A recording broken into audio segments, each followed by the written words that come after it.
Hi, I'm Gary Crosby here from Listowel Honda to talk to you about how to prepare for the winter season in your Honda.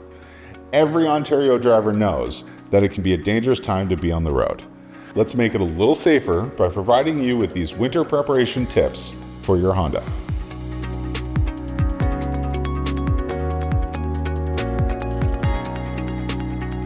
Let's look at how best to prepare for the winter season. Start by getting a maintenance checkup to ensure your vehicle is winter ready.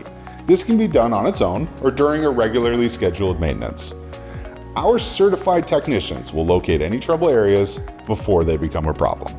Keep at least half a tank of fuel in your Honda. This helps reduce moisture in your fuel system and adds weight to the vehicle.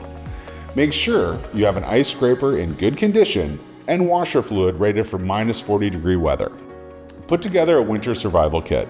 Include a phone charger, water, non-perishable food, a flashlight, jumper cables, a small shovel, traction mats or sand, candles, and a lighter. We generally have safety kits in stock at Listowel Honda, but you can elect to build your own. With those preparations in place, the next step is installing winter tires on your Honda. When should you install your winter tires? In Quebec, winter tires are mandatory between December 1st and March 15th. However, in Ontario, it is recommended when temperatures begin to drop to 7 degrees. This usually occurs in late October or early November. Obviously, if you are encountering snowy conditions, it's time to install your winter tires. Thanks for taking the time to hear us out at Listowel Honda. Stay safe and enjoy your Honda all season long.